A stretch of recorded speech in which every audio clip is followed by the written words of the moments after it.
Very Bad Wizards is a podcast with a philosopher, my dad, and a psychologist, Dave Pizarro, having an informal discussion about issues in science and ethics. Please note that the discussion contains bad words that I'm not allowed to say, and knowing my dad, some very inappropriate jokes. This is not a new world. It is simply an extension of what began in the old one. It has patterned itself after every dictator who has ever planted the ripping imprint of a boot on the pages of history since the beginning of time. The Great Boss has spoken! Pay no attention to that man behind the curtain!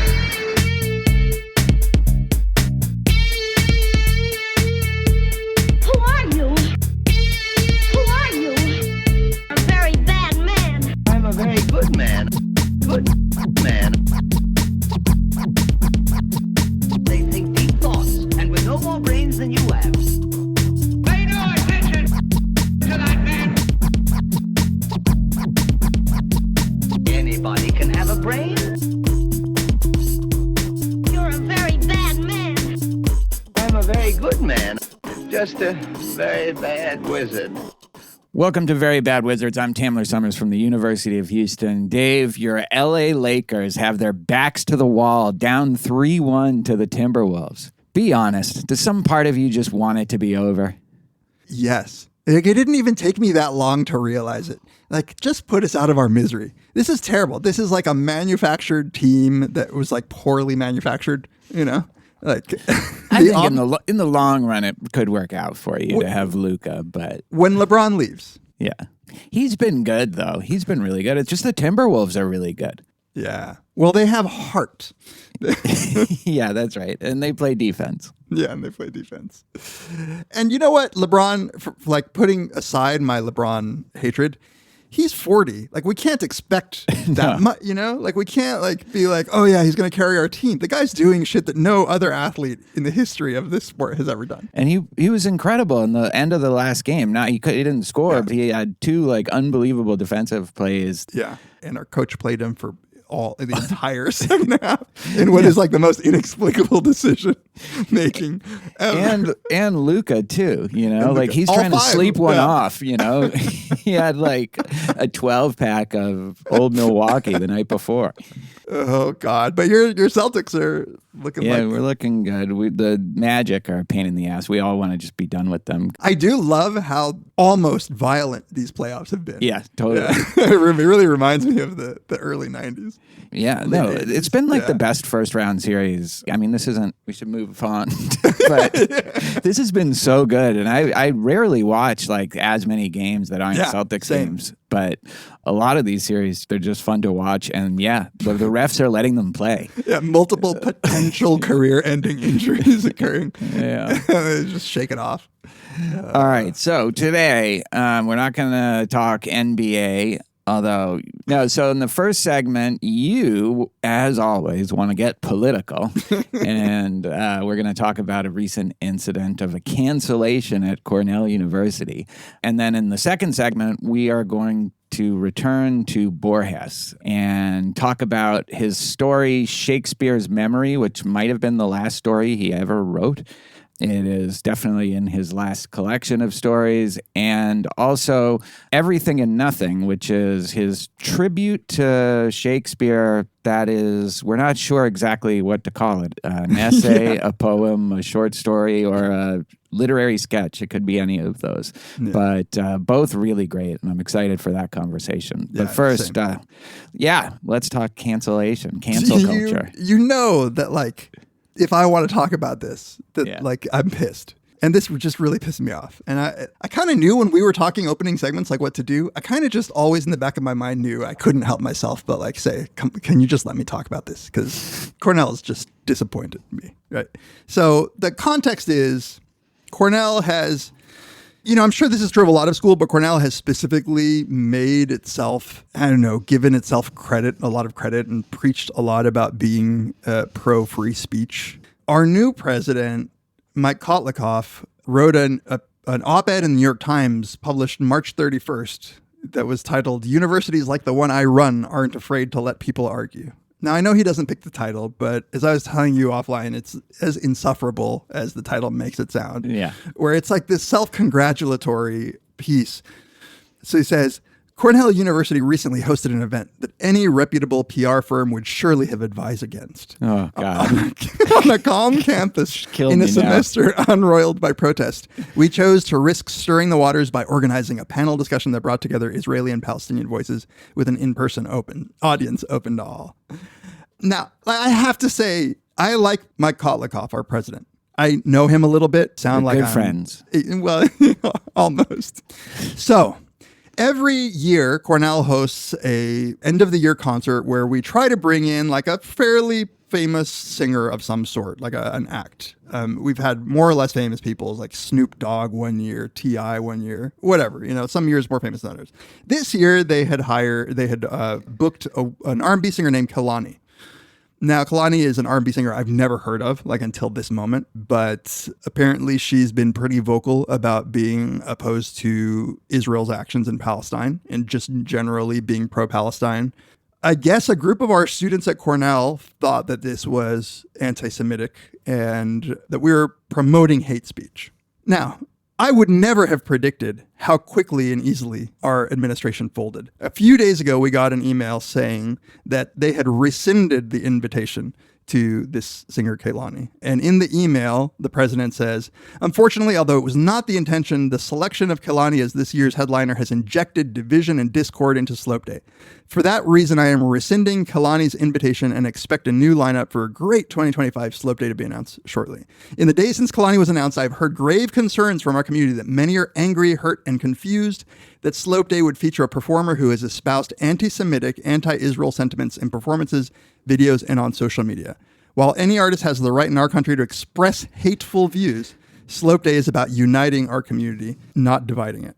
So to be clear, like, she hasn't been accused of anything anti-Semitic besides being critical of Israel and what they're doing in Gaza right now. Like, that's just assumed to be anti-Semitic. And there's literally not another thing that they can point to besides that.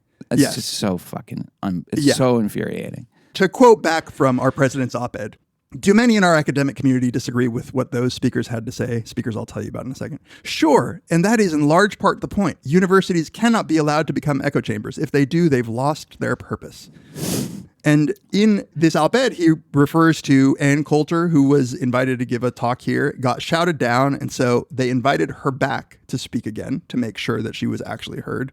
They invited Mark Bauerlein, a prominent critic of DEI, Ken Davis of the Federalist Society. He's like saying how proud he is. These are just all conservatives. But to make sure to balance it out, he says, and we also recently hosted Angela Davis, a professor emerita at the University of California, Santa Cruz. We even had a black woman. So what a crazy controversial person Angela Davis. Yeah. The fact that he like just did an about face so quickly and just so egregiously, because as you were saying, somebody who says that they're against the actions of Israel is all of a sudden hateful and anti-Semitic is just such bullshit and such hypocrisy that, like, really what pisses me off so much is that we're ever pretending to anything other than this. Yeah. And I'm sure Barry Weiss and all the free press, free speech warriors are up in arms over this. Or no. Right. Oh, no, that's right.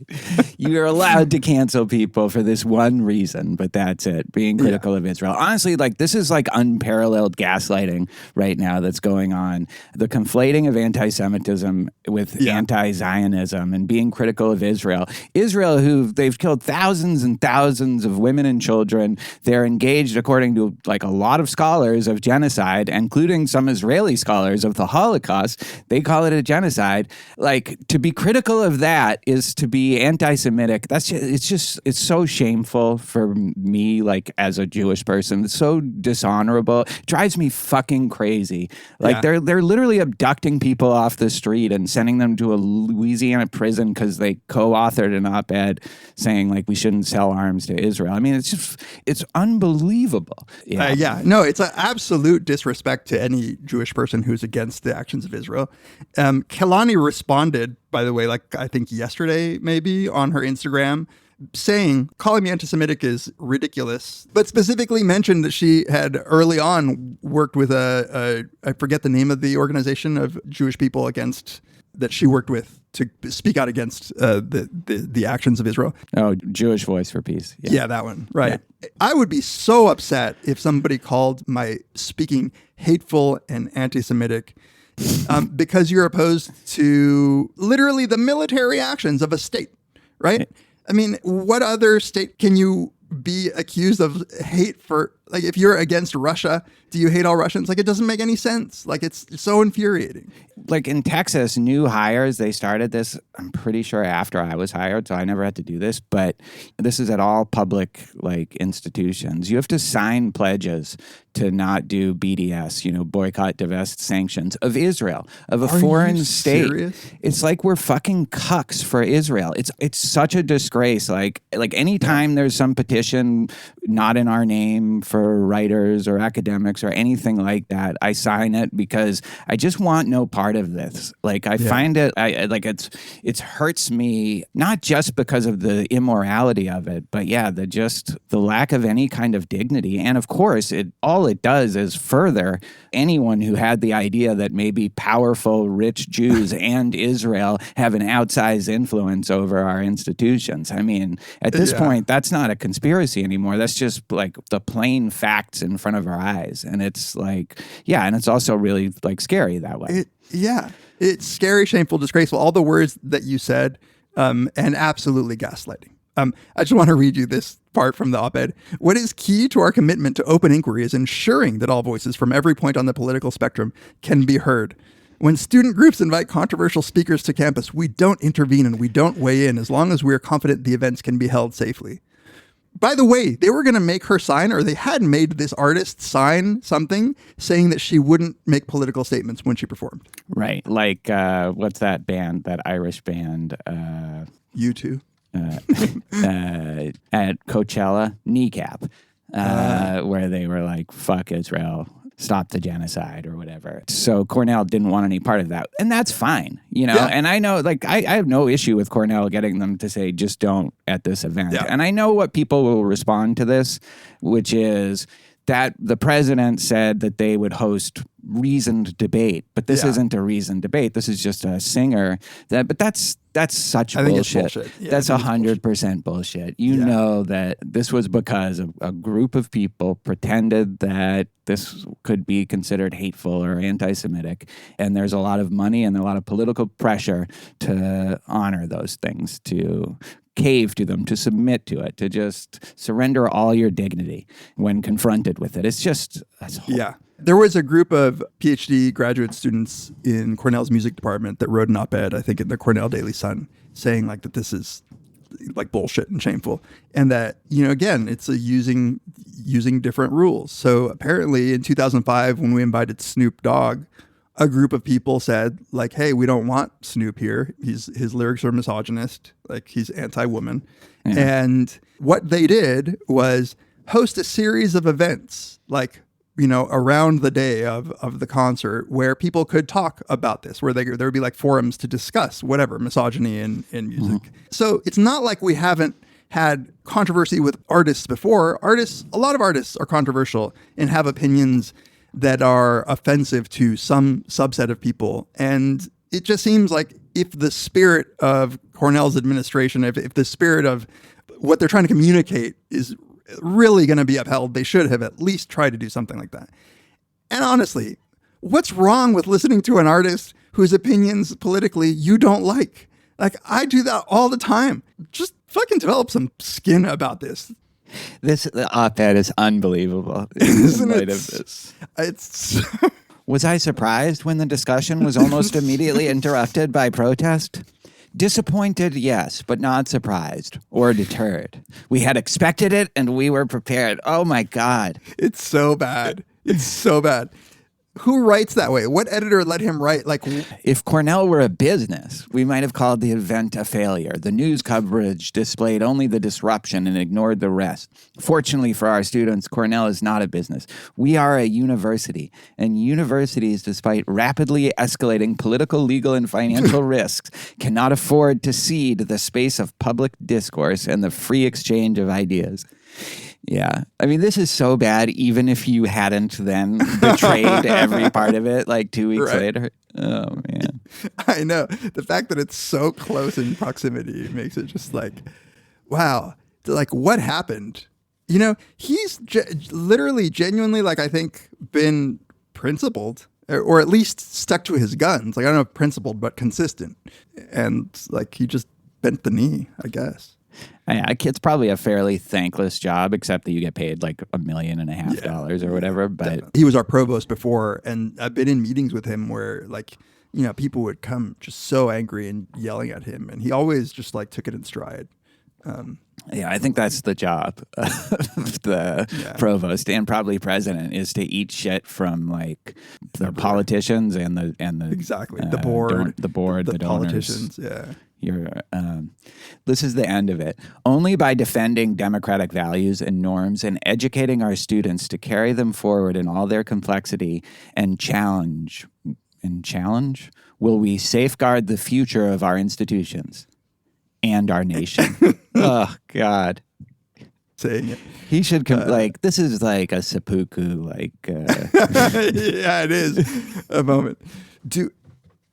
Also, again, with the questions, do many in our academic community disagree with what those speakers had to say? Sure. Just can you just talk normally? Yeah, you just want to like do like a Humphrey Bogart, like slap him thing, you know? Like, what's wrong with you? Right? Like a normal person. Hey, what's wrong with saying many in our academic community disagree with what those speakers had to say? Like, get an editor. I'm sure this was edited to death. Oh, God. But it is hilarious. Ann Coulter, Mark Borlin, Ken Davis of the Federal Society. Also, Angela Davis. Yeah. It is kind of also unbelievable, this op-ed, because the thing that he's so proud about is just a panel discussion with Israel and Palestine. Voices like, I know, it just goes to show like how this new normal is so fucking batshit that to have a panel discussion of two people who disagree on what is obviously something that a lot of people disagree about, right? Yeah. Like, and that it in no way is something that shouldn't be debated. Like, it's just insane. I mean, in one sense, it shouldn't be debated, but like that it is. Well, right, yes. Yeah. There is a kind of an indefensible side and a defensible side, but unfortunately, like the debate would just be to get the defensible side heard. It's just ridiculous. Ugh. What also just moving of the goalposts. We went from like, are you really supporting October 7th to like, well, now you're just anti-Semitic if you disagree with anything that we You're do pro-Hamas. in response. You're pro-Hamas. Yeah.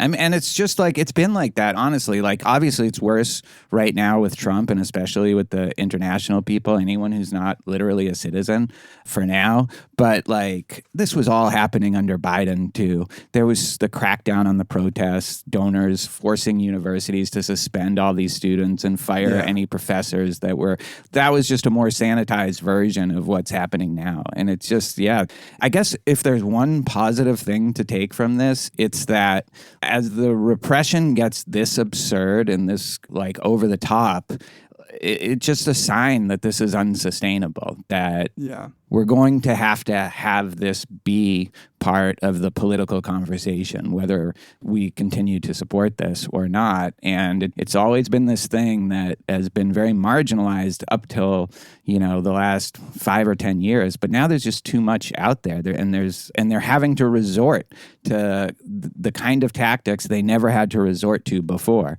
Yeah. Hopefully that means that there's some kind of reckoning is coming, and we can have honest debate about this and stop calling people who are anti-Israel anti-Semitic. It's an insult to Holocaust victims. It's an insult to Jews. Even though a lot of the times it's Jews that are doing it, and it's immoral and it's dishonorable, and All right. Well, Kalani, you're an R&B artist I'd never heard of, but I already miss you. All right. We'll be back to talk about Borges, Shakespeare's Memory, and everything and nothing.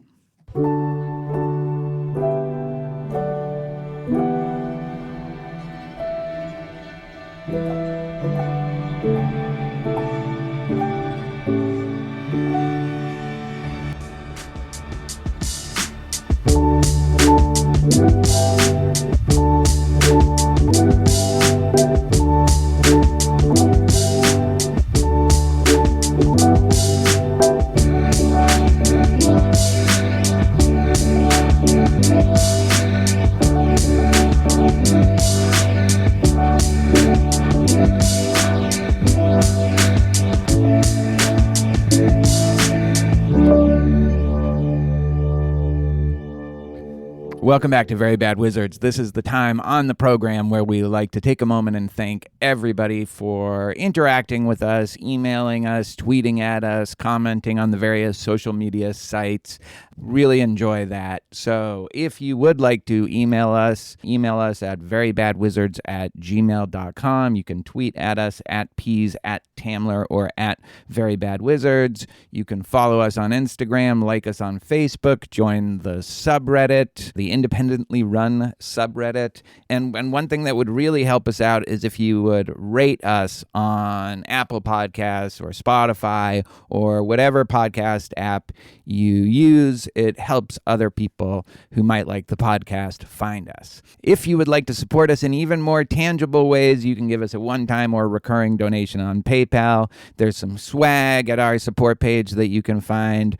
But the best way is to become one of our beloved Patreon supporters. And there's multiple different tiers of support that you can give. For just $2 a month, you can get all 8 of Dave's volumes of beats, which are awesome.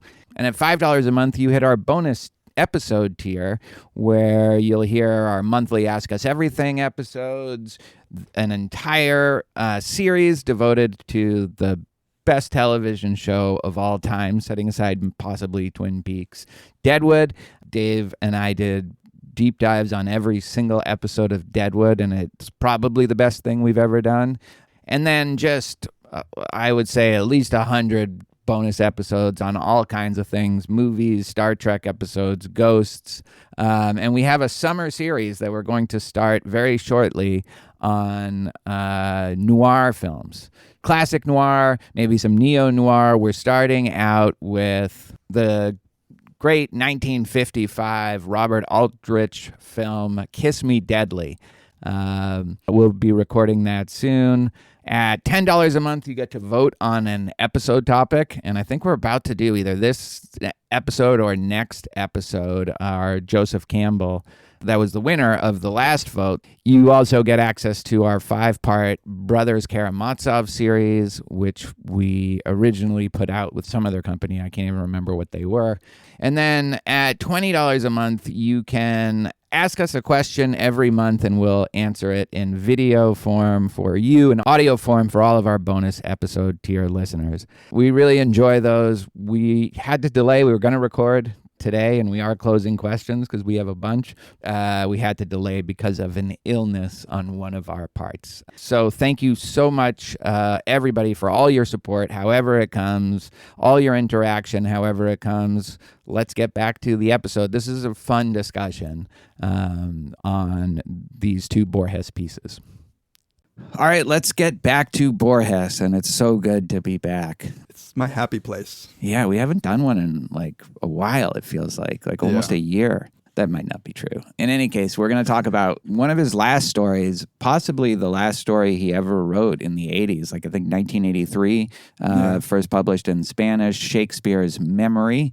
And we'll also be referring to this piece that he wrote much earlier, Everything and Nothing, that is, I guess, a reflection on Shakespeare, the man, and his life. Very short. It's like a page at most. It really not clear what it is, like genre-wise. And I've seen it referred to as short story, as an essay, and as a poem. and also as a literary conceit. No. A literary sketch. That's the one that seems right. Yeah. So both of these are in their own way about Shakespeare, but also about so many other things. Yeah. And before we get started, I want to give a shout out to my grad student, Alex, who, when I was doing my Borges class, he was one of the students in there. I did a seminar on Borges and philosophy, and he kept bugging me to read Shakespeare's Memory. And I always, because I already had all these other stories I wanted to do, just kind of put it off. And it's great. It's so good. And it's very boring. Even though he wrote it like 40 years after he wrote a lot of his other stories that we've done, it's just a classic Borges story. It's so Borgesian. Yes. That's the word. Yeah. I loved it. So thank you, Alex. So the plot, in like 2 sentences, a man who is a Shakespeare scholar. He's a fussy little Shakespeare scholar who he's German. This is in the 20s or 30s, and is offered the opportunity to have Shakespeare's memory, William Shakespeare's memory. And it is like, like the videotape in The Ring. It's this thing that is passed along from one person to another. Only one person can have it at a time, and there's like a ritual for transferring it for one person to the other. And so this Shakespeare scholar all of a sudden has Shakespeare's memory, and the story describes what that was like, and then by the end he doesn't want it anymore and he gives it up to somebody else who he just called on the phone, and that's the end of the story. And then Everything and Nothing is just like a little mini biography of Shakespeare, of William Shakespeare, that's beautiful and I think quite related, even though they're written 24 years apart. Yeah, that's one of the coolest things about reading Borges is across all of those years, he hits the same themes over and over again in different ways, and in ways that they're never tiring. Like, this is about memory, about identity, about what it means to be somebody, about art and the artist, Yeah, exactly. And like you said, he's a Shakespeare scholar, and even the way he describes himself, he's like an unimportant one, really. Like, it's kind of like a small man in some sense. Concerned with like marginalia, like just stuff that only 10 people know or care about, And so to be offered this crazy gift, of course he thinks like, wow, I could be an awesome Shakespeare scholar if I had all of Shakespeare's memories. Like, I could write an entire biography of Shakespeare if I possessed his memories. If we want to start talking about themes, one of the themes, I think, is that this is a bit of a reductio ad absurdum of scholarship, historical scholarship on the life of artists, like great artists like Shakespeare. Like, you have the ideal, like if you looked at what would be the best thing that could happen to a scholar of a person, it's to literally have their memories. And it still doesn't make you like have insight into the art. I think that's like a big theme of the story. Yeah, absolutely. Like, it's at some point he realizes that although he has these autobiographical memories, what the man did with those memories by turning them into plays, pieces of art, he's missing. Yeah, right. He's missing like the thing that makes the alchemy happen, like, and I think that's connected to a lot of different other themes, like about the self and about memory. But I do think like the one that popped out at me the most is this distinction between the man and the artist. The art, there's like a dualism. And I think that's true in Everything and Nothing too. It's like men are men, like they're bodies. Some of these men are artistic geniuses, but knowing about the man doesn't explain the genius and how that worked. It's like you said, there's that bridge from getting from this guy or woman to the great work. So there's this line, I think, that captures this in Everything and Nothing, talking about Shakespeare. Thus, while his body in whorehouses and taverns around London lived its life as a body, the soul that lived inside it would be Caesar, who ignores the admonition of the Sibyl, and Juliet, who hates the lark, and Macbeth, who speaks on the moor with the witches, who are also the Fates and the three weird sisters. So it's like there's this body that's just doing the normal things that a man does, and then there's this soul, which I think he means metaphorically for just the thing that makes that art come out. Yeah. Yeah. Right. He says in Shakespeare's Memory, he says, I realize that the three faculties of the human soul, memory, understanding, and will, are not some mere scholastic fiction. Shakespeare's memory was able to reveal to me only the circumstances of the man Shakespeare. Clearly, these circumstances do not constitute the uniqueness of the poet. What matters is the literature the poet produced with that frail material. And I love that just description of memories of your life just being frail material. That's not enough to cause art to happen. No. I like what you said, the alchemy has to occur.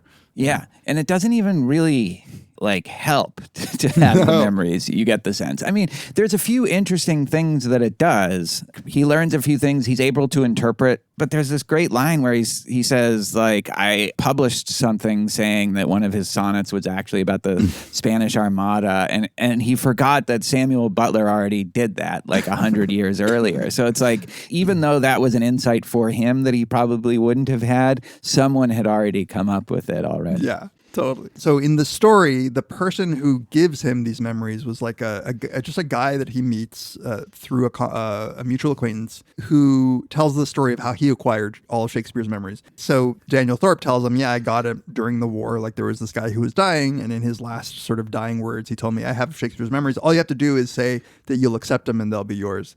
And then he tells the narrator of this story, he says, look, they're not going to all come in at once.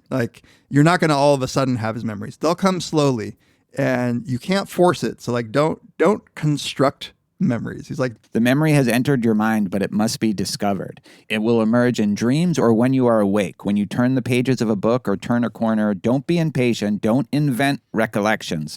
Chance and its mysterious workings may help you along, or it may hold you back. As I gradually forget, you will remember. I cannot tell you how long the process will take. Yeah, I love it. By the way, earlier there's a phrase that I love, this turn of phrase, when he's first introduces this character of Daniel Thorpe who gives them the memories. He says, I was introduced to Thorpe by Major Barclay at a Shakespeare conference. I will not say where or when. I know all too well that such specifics are in fact vaguenesses. Yeah. And I think that captures so nicely what it is to have the specific memories of Shakespeare is still vagaries. It's not what you think. So yeah, slowly but surely. And then here's the thing, he can't be sure that he's gaining memories. He's not quite sure what's actually a memory. But after a while, he gets them. Yeah, so then separate from it being Shakespeare, I think this story says a lot of interesting things about memories, just our own memories. Absolutely. And the nature of memories. So Shakespeare famously, when he was, I think, 18 years old, had sex with Anne Hathaway, and there's speculation that they had to get married. Now, she was 24 or 25 at the time, 26. Yeah, so she was much older than he was. And so the narrator says that he would remember Anne Hathaway as he remembered the mature woman who taught me the ways of love in an apartment in Lubeck so many years ago. But then as he tries to recall the woman, he can't picture her face. He can just picture the wallpaper and the light that streamed in through the window. That's a beautifully accurate description of our memories, where we think these are meaningful occasions to us, but if we try to remember it, we just remember these weird details, and there are these big vaguenesses in the memory, and that's just our own memory, never mind somebody else's. Yeah, this made me think about what memory is. You'd think, and this gets to what you were saying about what scholarship is, you would think that you would be sort of endowed with a bunch of facts about someone's life if you had their memories. And in reality, that's even just introspecting, that's not the content of my memory. Right. It's not and in whatever 1981 I moved here. I mean, Right. I guess I can pull it up, but it's not just a list of things. It's these feelings, these vibes, these faces, and as he says at first, all the memories were auditory. And I don't know what you think of that, whether he was trying to make some claim about memories in general, or how the process was going, that they first came in this auditory fashion. For instance, he finds himself reciting lines of Chaucer. Yeah. And singing a melody and then whistling a tune, because that is what memories are. That's what our minds are doing. Our minds aren't focused on, I wonder what I meant when I wrote this, and Yeah. No, look, if my biographer had my memory, that's not going to help you that much to try to get to the bottom of who I am and what I do and the magic that you and I are able to conjure through our conversations. But also, yes, that's true. Like what this makes me think about how fragile memory is and how completely like impressionistic, and that's to me who is generally aware of the like major, like we can organize our memories and still they're so fragmented and there are these big blotches. You know what? I thought the movie Eternal Sunshine of the Spotless Mind captured that when they would just show these people with like blank faces, you know, and it's just like you can picture something else really well. Like I can picture like something that happened in a room in Prague. Like I remember the room, but I don't remember the person, you know, like and that's just how it works. And all of that is somehow connected to like our conception of ourselves too. Have you ever had the experience, like with that vibe of that you're communicating of your memories, like in this eternal sunshiny sort of way, being vague? Have you ever tried to reconstruct like facts, like the order in which things happened, or like where you were? Yeah. Like what year was that conference that I met you? Like that requires real work. Like often it requires me to go to like my phone and see if there are any pictures from that conference. Right. Or else I'm just sort of shit out of luck. But I have little impressions. Like yeah, of course. When we went to dinner with Leanne Young and someone else, like I can picture the booth that we were sitting in. Right. But ask me what year that was. Like yeah, no idea. Yeah. What talks did we listen to? Well, that's probably a more obvious reason why we can't remember that. He says, the narrator says, whose name is Herman, I guess. Says the man who acquires an encyclopedia does not thereby acquire every line, every paragraph, every page, and every illustration. He acquires the possibility of becoming familiar with one and another of those things. Yeah. If that is the case with a concrete and relatively simple entity, given, I mean, the alphabetical order of its parts, etc., then what must happen with a thing which is abstract and variable, ondoyant et divers? A dead man's magical memory, for example. Yeah. Like, and that's the gift. Like, maybe you'll be able to put some shit together. At one point, he calls memory, he says, memory is like a chaos of vague possibilities. That's such a good description of what memories can feel like.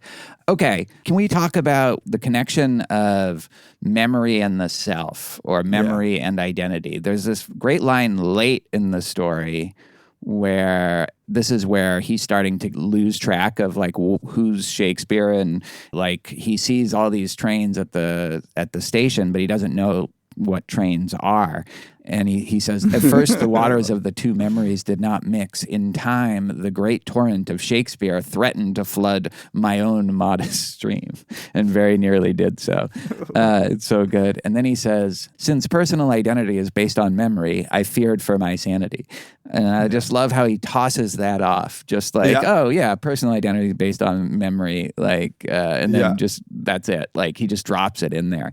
Yeah. I think that's kind of interesting. It's not fully explored, but there are a bunch of hints as to what this is like. When Thorpe gives him the memory, he says, what I possess are still two memories, my own personal memory and the memory of the Shakespeare that I partially am. Or rather, two memories possess me. There is a place where they merge somehow. There is a woman's face. I'm not sure what century it belongs to. So what do you think he's saying about the self and identity and its connection to memory? Man, I mean, I literally, as I was taking notes, I just have, the only thing I wrote down is it's what happens to us all. And what I meant by that is that this thing of merging a different person's memory with yours and them mingling, where you start not realizing which memories were properly yours and which ones weren't yours, it does feel like you're losing your identity. And the narrator says, De Quincey says that our brain is a palimpsest. Every new text covers the previous one and is in turn covered by the text that follows. But all-powerful memory is able to exhume any impression, no matter how momentary it might have been, if given sufficient stimulus. And so for me, it was like, there's no way you can maintain a coherent separation between those two. Like now that you're having a memory of Shakespeare, it's you having a memory as well. And there is a real fear that you're losing the boundaries between you and this other person. And the only thing that can ground which one is which is like just brute facts of the matter. Like Right. when he doesn't know what a train is. So like him now finally recognizing the train is a signal that he's this must be one of the other guy's memories. He's Herman. Yeah, exactly. Yeah. And then as I thought about it, I was like, well, as we just in general live lives and acquire memories, and our memories are a palimpsest as well, like rewriting our other memories. This is like what aging feels like to me. This is my new memories competing with the memories that I used to have, forgetting other memories that I used to have. And my identity, it does feel like it's based on memory, but I think to myself, it really feels like I am a different person than I used to be because I have not only created new memories, but have rewritten or written over the original memories. And I felt that struggle of identity about who I am based on this. Like a ship of Theseus kind of thing. Yeah. Like the old man the old man remembers the young man. The young man remembers the boy. Yeah, that's the Thomas Reed and John Locke debate. So, I had the same response where it just kind of highlighted how kind of, I don't know about fragile, maybe illusory the sense of self is, because if you think about what your self is, it's like the sensations in your body and your awareness of where you are right now, and then just all your memories, like short-term memories and then long-term memories. Those are the things that ground you. But as they become hazier and as more of them just pile up, and it's not like chronologically, I'll still remember things from when I'm 12 and I'll forget like something that happened a week ago. So it's just a jumble of different memories. And sometimes the memory is just purely constructed by me. I mean, they're always constructed, but sometimes they're just false. Like, I don't know if I've told the story of when I was telling Eliza this story about me and my friend Ed when we got lost in a hotel, and she was like, that was me with my friend Allie. Like, I told you that story, and I had just invented that it was me. Like, and it really does become as if it was an experience of yours. Yeah, it's incredible. It's happened to me where, like, I'm surprised that you, like, even, I think if it would have happened to me, I would have, like, gotten in a huge argument with my daughter about whose memory it actually was. Like, what's that story? The truth of fact, the truth of feeling. Exactly, the Ted Chiang story. He says, the narrator says, as the years pass, every man is forced to bear the growing burden of his memory. And he says, I staggered beneath two, which sometimes mingled. And to me, that was just like, every man does have to bear the growing burden of his memories as you acquire them, as we become older. It is like the only thing that's tying me in a continuous fashion to old me. And now there's all this stuff. And I actually, maybe I'm too sensitive, but I wonder if this happens to you. Sometimes it hurts to not be able to remember something that I know happened, that somebody says, hey, remember in high school when we did this? And I'm like, no, I don't. Like, I feel like I've, like, some piece of me, some chunk of me has been removed. Or if somebody conversely doesn't remember an experience that we had together that was meaningful to me and they don't remember it, I'm like, oh man.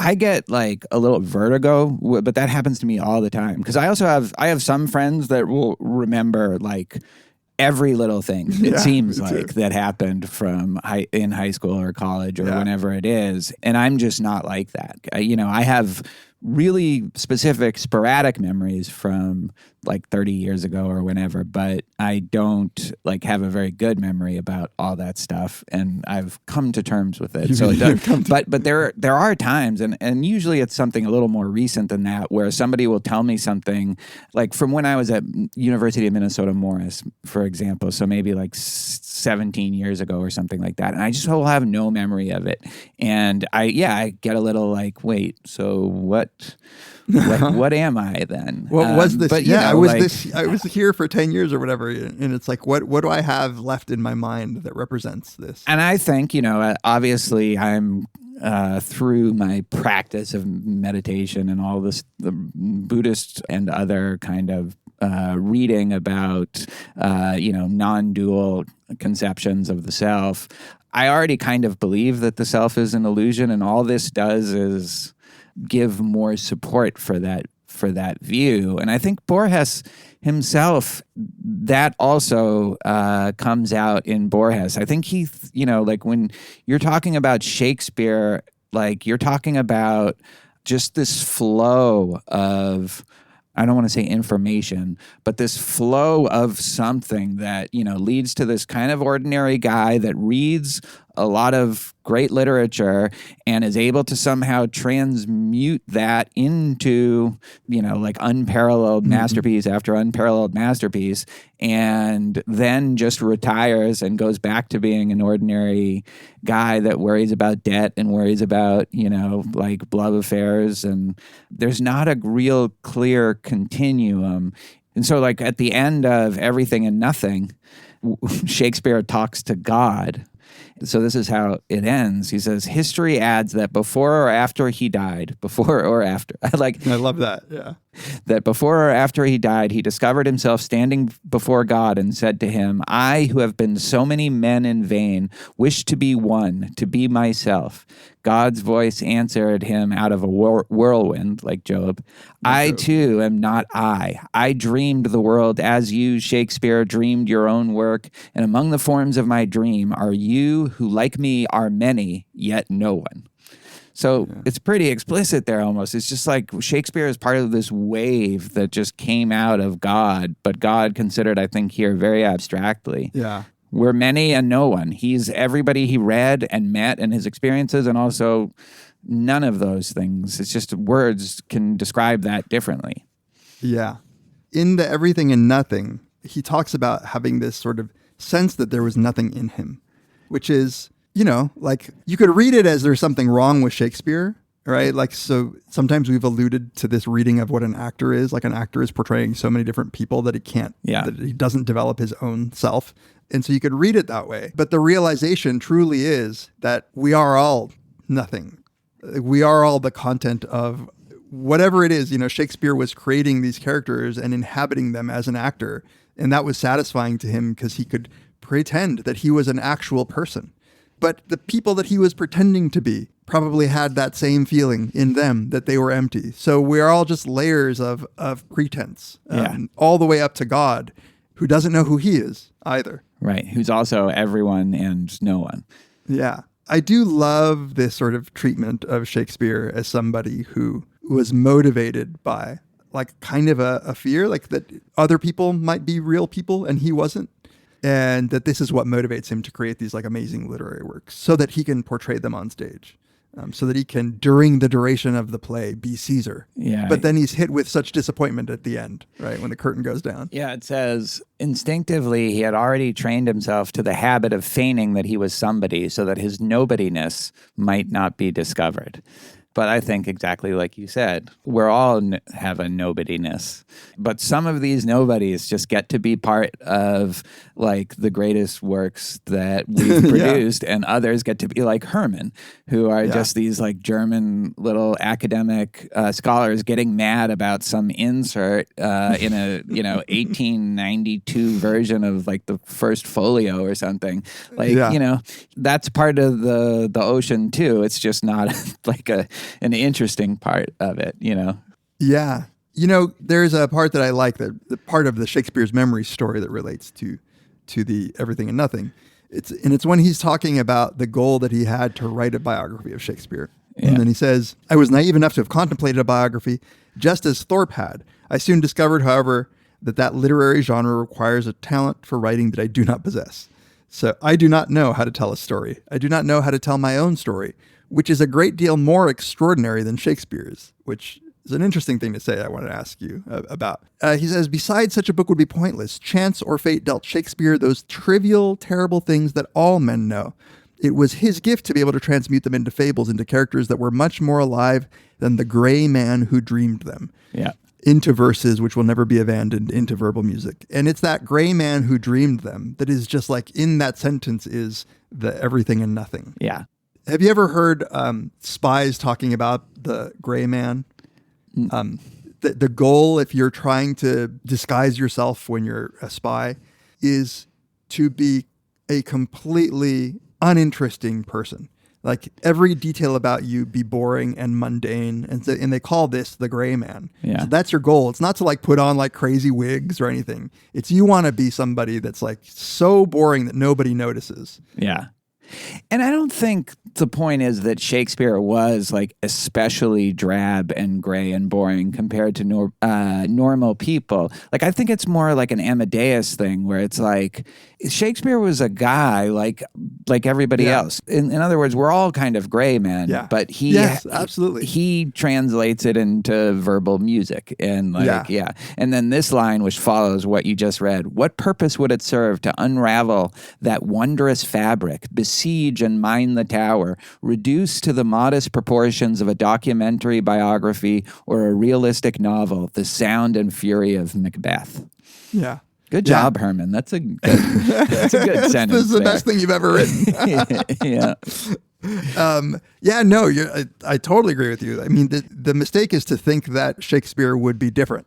Right. You can read it, and I think maybe on first reading, I might have thought this was just about Shakespeare being like actually different than everybody. But the point is, he's the same. And when you talk about sort of like what you've learned through the practice of meditation about the self, and Borges seems sympathetic to it. I don't know what he actually believed, but what I do know, at least I think I know, is that the metaphysics of identity were distressing enough to him for him to seriously doubt that we are a thing. Yeah. Right? Like there's nothing, you cannot read all of these stories and think that Borges ever felt that there is like this secure sense of who he is or who anybody is. Yeah, so many of his stories are obsessed with that. Yeah. Like think of the Circular Ruins or The Immortal. Like they're all about the like vague, blurry boundaries of what a self is. Yeah. And I think like this, that you can connect these two themes. Like maybe the mistake of thinking like if you're a scholar that learning about the man is going to give you insight into the art is because you think, oh my God, he must have had this gigantic soul. It must be extraordinary to be Shakespeare. And the truth is, no, it's not extraordinary. It's pretty much like being like other people, except for this one gift. Actually, your actor thing is a really good, I think, analogy because, you know, when you see interviews with actors, and some of them are very cool and very smart, and others just seem like normal kind of ditzy people, but when they're doing their art, it's a completely different thing. And I guess my point is maybe the reason we keep making the mistake of thinking that we can learn about the art from studying the life of the artist is because we are in the thrall of some kind of self-illusion there. Yeah, we're mistaken. We're just mistaken about what it is that's going on, either metaphysically or actually psychologically or whatever. Yeah. Yeah, this is just insight to me into memories. Like the fact that there are two competing memories in his head, two like sets of memories, and that one of them is of this like famous Shakespeare author, is just conceit to talk about the fact that like memories in general, we're just wrong about what they are and whether they constitute us truly. Yeah, I don't know. At the end of reading this, it gave me, like Borges often does, just like a metaphysical shakiness, like about what makes me me. Yeah, you're always you get a little vertigo that like I think a lot of his characters get. Yeah. When he talks about Daniel Thorpe and he says, he gave off an almost physical air of melancholy. That's like such a great description of a lot of Borges' characters and also how I imagine Borges the man in some ways. Yeah. There's a deep doubt in his work that he infuses into his characters. Back to the theme of how Shakespeare created art. I love this description. He says, one morning I perceived a sense of guilt deep within his memory. I did not try to define it. Shakespeare himself has done so for all time. He goes on to say, suffice it to say that the offense had nothing in common with perversion. So maybe we could learn about the fact of the matter, about what event caused Shakespeare to feel some guilt. That led to like him writing Julius Caesar or something. Yeah, but him writing Julius Caesar is really the way to understand his guilt. right? Yeah. It's not that like we would be disappointed if it was like, oh yeah, one day he, like insulted his mother or something. Yeah. Exactly. Like that line that I read earlier. What purpose would it serve to unravel that wondrous fabric, besiege and mine the tower, reduced to the modest proportions of a documentary biography or a realistic novel, the sound and fury of Macbeth? I think that's exactly the point. It's almost insulting and damaging to try to reduce the art to that. It can't be reduced to that. It's going to make it more banal. The art is the best way of understanding like whatever is transcendent about those feelings. That's right. It's the part that we're interested in understanding. It's like the part that we crave, that we yearn from the artist. I love, by the way, the anecdote that you told about your memory, because it gets to another feature of memory that both Herman, the narrator, and Daniel Thorpe are talking about when they're talking about the mingling of those memories, where he says at first they were separate and then they just started to mingle. And it's impossible for that not to happen. He does say at some point that long and studious solitude prepared him for the docile reception of the miracle.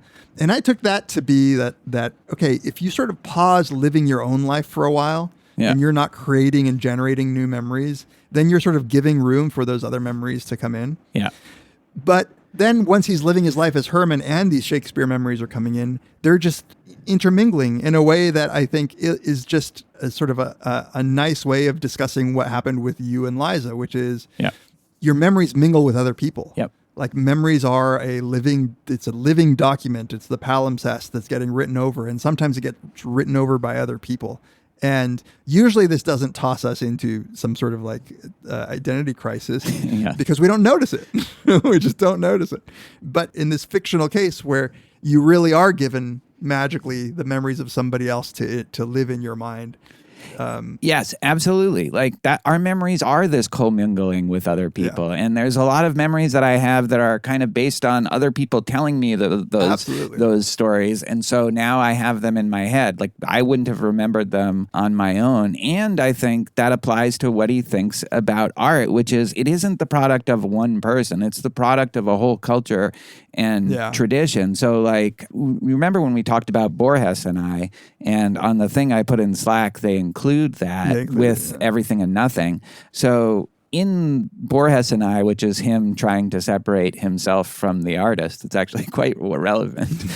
But there's this one line I wanted to read. It is no effort for me to confess that he, Borges, has achieved some valid pages, but those pages cannot save me. Perhaps because what is good belongs to no one, not even him, but rather to the language and tradition. So I think that that's such a running theme in his work too, is that we attribute like the authorship of works to a specific person because that's just our concept, that's our tradition. But, that person plays a big part in it, but not the only part. And there's a whole tradition that leads to that person being able to transmute what they get into these new great works of art. And maybe it's a fool's errand to try to make clean distinctions between the artist and his role or her role versus all the other things that led to that work of art being produced, which is ultimately the important thing. No, absolutely. So I don't know where to go from here, but I did want to talk about some of the things that he says that did kind of give him insight, because they are a little mundane. He says, after some 30 days, the dead man's memory had come to animate me fully. For one curiously happy week, I almost believed myself Shakespeare. His work renewed itself for me. I knew that for Shakespeare, the moon was less the moon than it was Diana, and less Diana than that dark, drawn-out word moon. I love that. Yeah. So it's better in the Spanish because he uses the English word moon for the first time at the end of that sentence, Yeah. I noted another discovery. Shakespeare's apparent instances of inadvertence, those absences dans l'infini of which Hugo apologetically speaks, were deliberate. Shakespeare tolerated them or actually interpolated them so that his discourse, destined for the stage, might appear to be spontaneous and not overly polished or artificial. That same goal inspired him to mix his metaphors. Right, which is a product of him having been an actor. And so knowing what comes off as a good performance, Right. So there is something there. But as I was reading, I was like, are these instances of Thorpe warning him not to manufacture memories? Like, how much of this could have been just a case of him throwing himself into Shakespeare's work and in Chaucer and whatever, and this just actually being his own insight. Like, there's a reading of this story that where very plausibly nothing actually happened. Right. So this guy, Herman, says, oh, if I really want to stimulate these memories, I should read all of the things that we know Shakespeare must have read because he was alluding to them. So he starts reading that list of Old English authors that I don't know, but Chaucer among them. Oh, and then all of a sudden he's like reciting a Chaucer poem, right? And then he has this insight that you say that he wrote about Sonnet 127, but actually turns out that a few years before somebody had also written that. So it could very well be that this was just a person getting true insight into Shakespeare by throwing themselves into the works that influenced him and into his own works. Right. You could read this as a delusion of someone who is so into the scholarship and the life of this person that they start to actually, like, the distinction between them and the person they're studying becomes blurred. Yeah, I think that's interesting. When he has that insight about why Shakespeare used mixed metaphors, even if that memory really did translate through this magic process from Thorpe, he still has no way of being sure whether what you're saying is right or whether that's a legitimate Shakespeare memory. How would he know that? Totally. As with his memory of, he might think he's remembering Anne Hathaway, but he had a very similar experience himself. So he's sort of transporting it. And yeah, now that I think about it, what might have happened, this is like I think a plausible interpretation of the story is, here is a scholar at a Shakespeare conference doing the kind of scholarship that you were describing at the beginning, which is like, oh, let's do some exegesis of Shakespeare. Let's read some facts. Let's talk about like where he was at this time in his life. Different editions of the work and what can be truly attributed to him. Yeah. And then because of this moment where somebody says they're going to offer him the memory of Shakespeare, he starts to consume the art in a completely different way.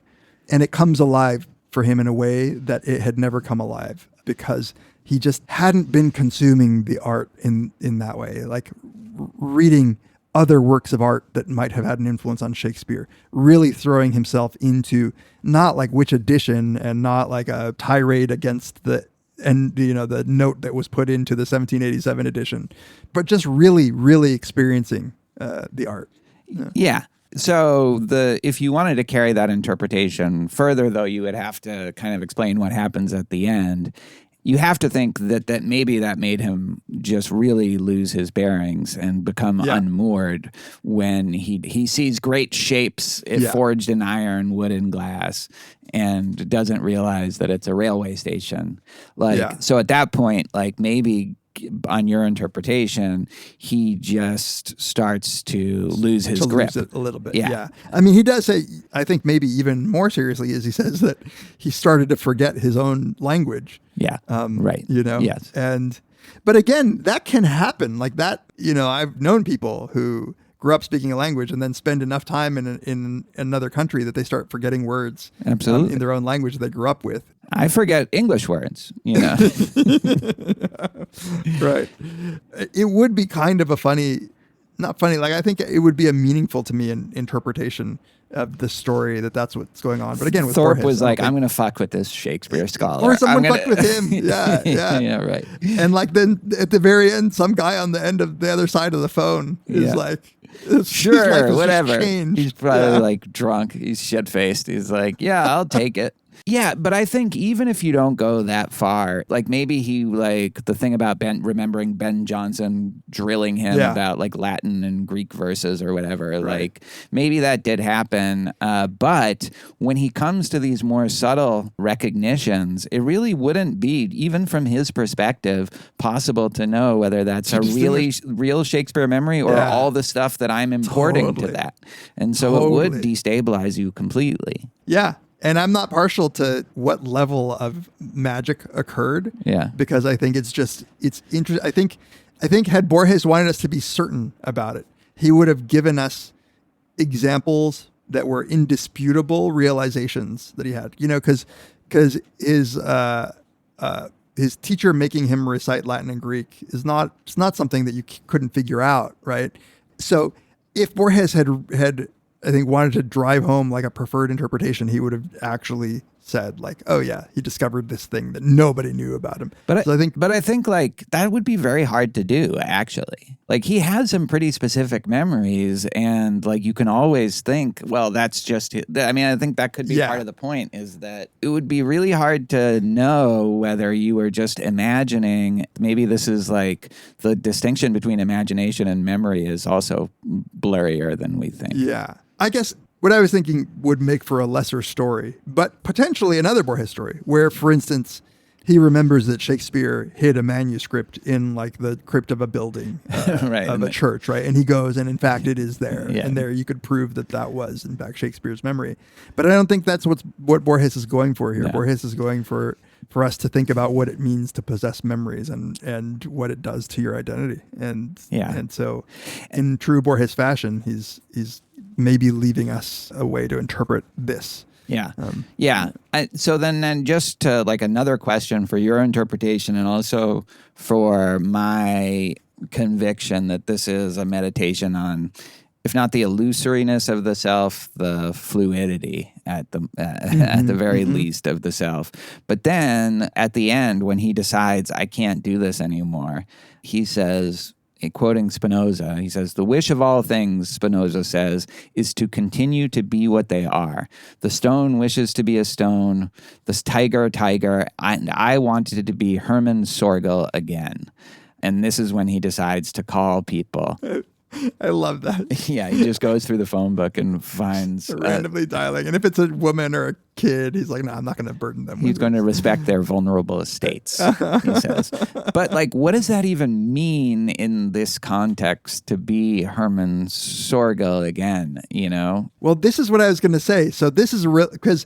yeah, I think you're hitting on something super important about this story, because at the end, it doesn't sound like he's back to normal, right? He's still sort of like, he has a P.S. I am now a man among men. In my waking hours, I'm Professor Emeritus Hermann Sorgel. I putter about the card catalog and compose erudite trivialities, but at dawn, I sometimes know that the person dreaming is that other man. Every so often in the evening, I'm unsettled by small fleeting memories that are perhaps authentic. This is what got really interesting for me, because even if, so like, let's take the magical memories literally, and he gives them up, Hermann Sorgel has memories of having had Shakespeare's memories. Right. So there is no precise like surgical removal of those memories anymore. They have like forever become part of him. You're going to remember that you used to remember the face of his neighbor. We should call this episode The Reintegrators. Yeah. So.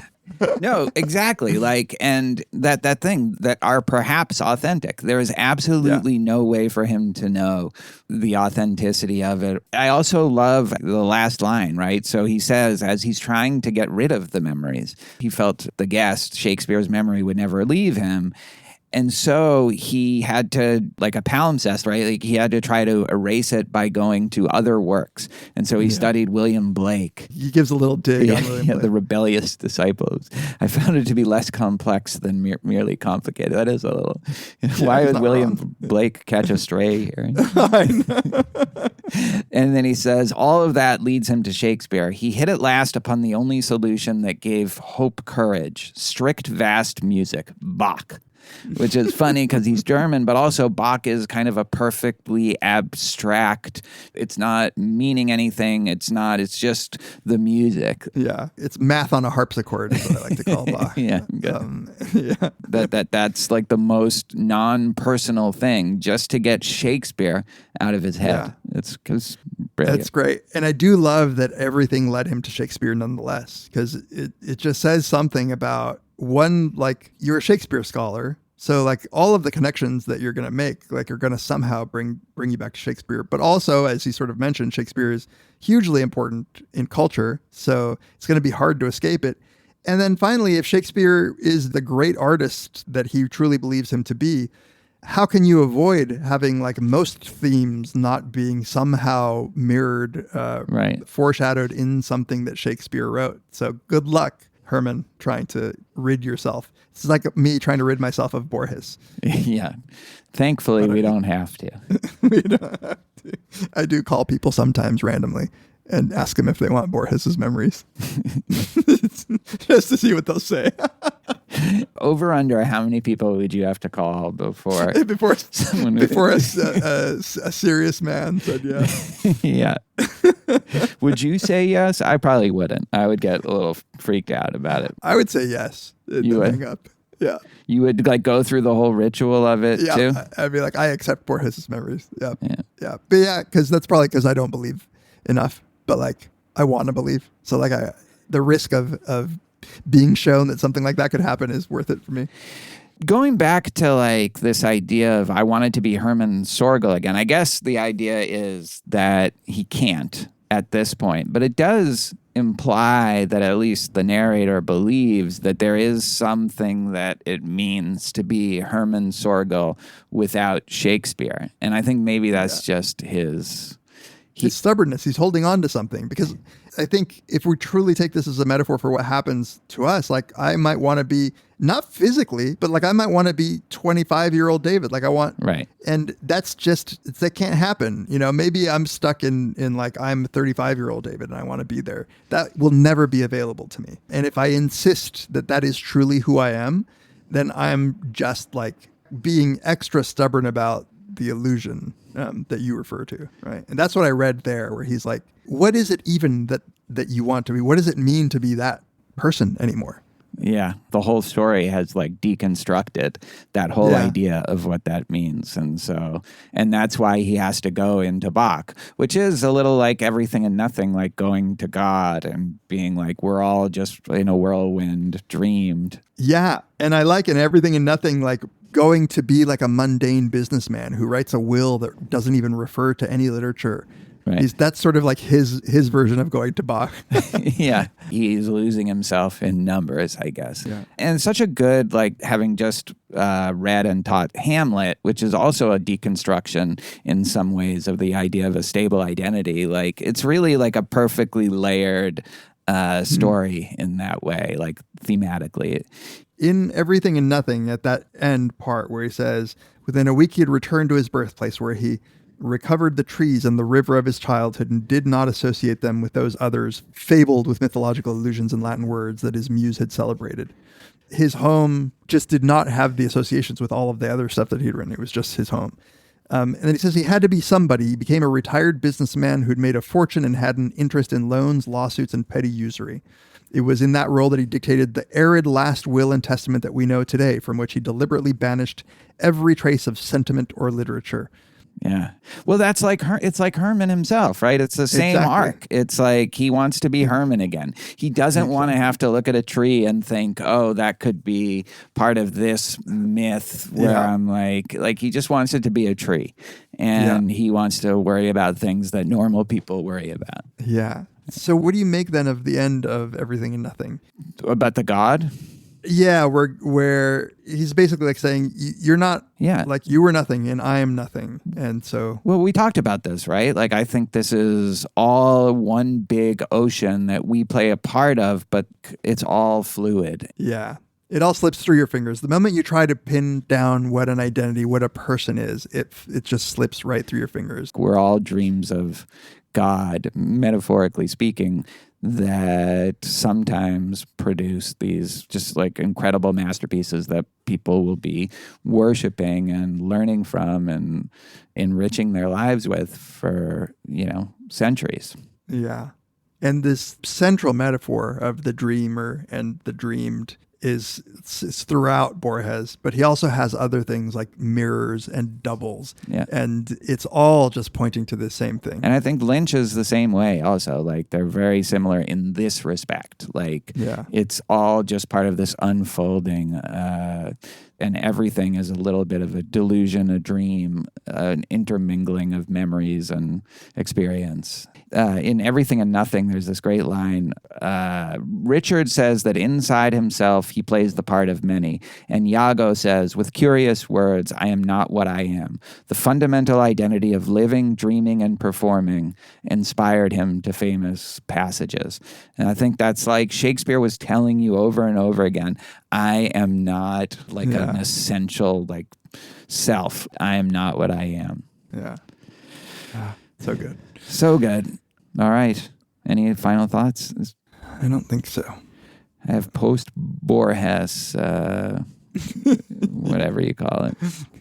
Melancholy. Yeah, post-Borges melancholy. All right, join us next time on Very Bad Wizards. I want you to take over the job. I know. It's like, The great boss has spoken. Pay no attention to that man behind the curtain.